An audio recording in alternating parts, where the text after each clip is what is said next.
L'un des plus grands canidés vivant dans les jungles d'Amérique du Sud, un prédateur extrêmement intelligent et absolument habile, doté de compétences uniques en chasse et en camouflage, ce qui le place au même niveau que les prédateurs dominants de l'Amazonie. Mais cela ne s'arrête pas là. Cette espèce chasse efficacement tout en préservant l'équilibre de son écosystème. Affrontez votre cynophobie et découvrez la bête de la vidéo du jour, le loup à crinière, un renard sur échasse.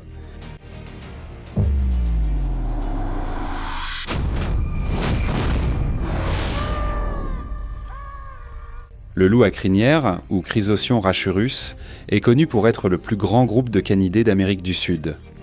Aussi magnifique que paraissent les jungles de l'Amazonie, elle reste tout aussi dangereuse à chaque pas et à chaque tournant. Cette espèce protégée est également connue pour sa capacité à marquer son territoire avec une odeur distinctive, stupéfiant les ennemis et les avertissant de se méfier de la meute de chasse. On croit souvent à tort qu'elle ressemble à un croisement loup-renard, mais cette espèce n'est en fait proche ni de l'un ni de l'autre. Ils sont plus proches d'autres canidés, tout en ayant des pattes particulièrement longues et une zone de fourrure très épaisse autour du cou, ce qui leur vaut à juste titre le nom de loup à crinière. Ils ne sont pas vus comme des descendants du loup, mais comme des parents éloignés de l'espèce appartenant à la famille des canidés. Ils ont généralement une espérance de vie d'environ 15 ans, tout comme le Canis lupus typique, ou en d'autres termes, le loup. Bien qu'il ressemble beaucoup au loup, le loup à crinière a toutes les qualités pour qu'un canidé omnivore soit l'un des chasseurs les plus sournois et intelligents de la planète. Leur ouïe très développée, grâce à leurs oreilles de 18 cm finement réglées, leur permet de détecter tout mouvement autour d'eux, qu'il s'agisse de prédateurs ou d'eux-mêmes, car ils sont très indépendants pour survivre. Ils mesurent 89 cm de haut au garrot, dont une grande partie de cette taille est constituée uniquement de leurs longues pattes. Les longues pattes du loup à crinière sont sans doute une adaptation pour voir au-dessus des hautes herbes, où ils chassent souvent. Pendant la chasse, ces longues pattes leur sont souvent très utiles. Ces loups restent immobiles et utilisent leurs grandes oreilles pour écouter leur proie. Une fois qu'ils ont repéré un repas potentiel, ils tapent du pied pour faire sortir leur proie de sa cachette. Lorsque celle-ci s'enfuit, ils bondissent dans les airs et retombent dessus. Et ce n'est pas tout. Même s'ils semblent être des animaux de meute très semblables aux renards, ils ne se limitent pas uniquement à la chasse en groupe. Ils sont suffisamment habiles pour vivre seuls aussi, voire mieux. Leurs interactions sont limitées au minimum. Ils n'y prennent part que lorsqu'il s'agit de reproduction, et même après cela, les parents vivront monogamement dans la solitude et continueront à interagir rarement l'un avec l'autre. Le mâle du couple de loups à crinière joue un rôle important dans l'alimentation des petits en régurgitant de la nourriture pour nourrir les louveteaux. Ils assurent aussi leur protection sur 10 miles carrés. Ils atteignent la maturité, 15 semaines après leur conception, et les mâles quittent leur territoire de naissance à l'âge d'1 an. La femelle, quant à elle, met davantage l'accent sur l'enrichissement des compétences pour l'éducation et aide le petit à apprendre de différentes manières. Chasser, se nourrir, trouver un abri, tout en transmettant le savoir de se camoufler dans les hautes herbes pour chasser à leur capacité maximale. Les louveteaux nouveau-nés naissent avec un pelage noir, plutôt qu'avec la couleur orangée habituelle des loups adultes.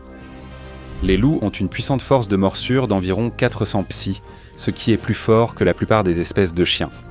Et le loup à crinière en particulier peut générer une force allant jusqu'à 1000 psy. Leurs mâchoires, grâce à leur génétique de loup, comportent un ensemble de 42 dents avec 20 dans la mâchoire inférieure et 22 dans la mâchoire supérieure comprenant 2 canines, 6 incisives, 6 molaires et 6 prémolaires. Ceci est typique de leur espèce car ils se nourrissent de viande, d'os ainsi que de fruits, de légumes et de baies sauvages. Ils sont connus pour courir jusqu'à 75 km/h en grande partie grâce à leur anatomie avec des muscles puissants à l'arrière du corps, composés uniquement d'un mélange de fibres musculaires à contraction rapide ainsi que des pattes bien structurées. Adaptés pour démarrer des sprints au besoin, que ce soit pour chasser une proie ou fuir de puissants prédateurs. Leurs principaux prédateurs incluent les pumas et les jaguars, mais ils sont surtout connus pour être chassés avec acharnement par ces derniers. Les loups à crinière sont connus pour prospérer dans une variété d'habitats amazoniens, mais ceux dans lesquels ils s'épanouissent le mieux sont les prairies, car leur capacité à se cacher dans les hautes herbes pour chasser des proies d'un petite ou de taille équivalente est alors optimale. Leur agilité est également prise en compte, car ils sont aussi connus pour être de bons chasseurs d'oiseaux. Cela ne s'arrête pas là non plus. Cette espèce à crinière de lion sait aussi chasser le poisson.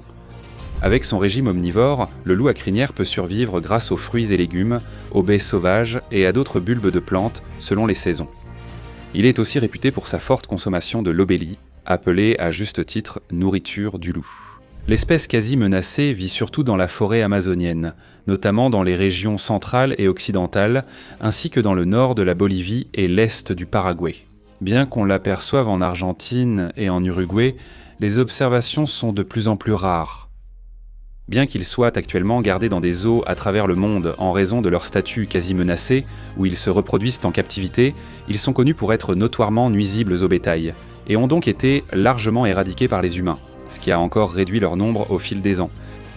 Les gens demandent assez souvent si les loups à crinière peuvent être domestiqués ou non, et il est largement reconnu que leur comportement imprévisible envers les humains et les autres animaux domestiques peut être très risqué. Ainsi, il n'y a eu aucune domestication connue de l'espèce jusqu'à présent. Il n'y a eu aucune menace connue pour les humains à cause de cette espèce. Pourtant, il y a eu de nombreux incidents impliquant du bétail où ces loups aux longues pattes ont semé le chaos et causé d'énormes pertes aux agriculteurs et aux villageois dans toute leur zone d'habitat. Même si les scientifiques estiment que la moitié de leur alimentation provient de matière végétale, les communautés vivant à proximité de l'espèce ont rapporté que leurs habitudes alimentaires sont plutôt carnivores. Ils présentent une manière unique d'alerter les ennemis ainsi que de communiquer avec les autres en émettant un aboiement rauque et puissant. Assez différent de leurs autres homologues canins. Ces canidés communiquent en utilisant leur urine. Ils s'en servent pour marquer les lieux où leur proie est enterrée, leur chemin de chasse, éloigner leurs ennemis et attirer insectes, reptiles et mollusques. Au fil des années, cette espèce a été constamment menacée par le braconnage, car elle continue d'exister en petit nombre, ce qui lui vaut d'être considérée comme quasi menacée. Leur nombre actuel est vraiment faible, avec un peu plus de 17 000 loups, dont 90% de la population se trouve au Brésil. Ils continuent également de souffrir de la perte de leur habitat, c'est pourquoi ils sont maintenus à l'écart de la nature, les zoos du monde entier essayant constamment d'augmenter leur nombre en promouvant des programmes d'élevage en captivité, puis en les relâchant dans des enclos sauvages. Leur dernier incident a été une tentative d'évasion du parc animalier de Cambridgeshire, à Cambridge, où plusieurs loups à crinière ont disparu lorsque les clôtures autour du périmètre ont été coupées. En raison de la menace constante qui pèse sur le nombre de loups adultes à l'état sauvage, leur chasse a été interdite par la loi au Brésil, au Paraguay, en Bolivie et en Argentine. Ils sont considérés comme éteints en Uruguay.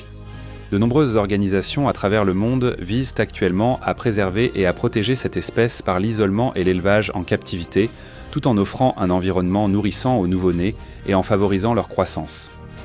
Cela est largement soutenu par le WWF et l'UICN, qui ont joué un rôle dans l'évaluation de la répartition de la population à travers le monde et les ont déclarés comme quasi menacés. Partagez votre avis sur cette créature étrange, douce mais féroce, agile et intelligente dans les commentaires ci-dessous. Et aussi n'oubliez pas de laisser un like sur cette vidéo, d'appuyer sur le bouton d'abonnement et d'activer la cloche de notification pour découvrir d'autres créatures incroyables. Merci d'avoir regardé et je vous dis à la prochaine.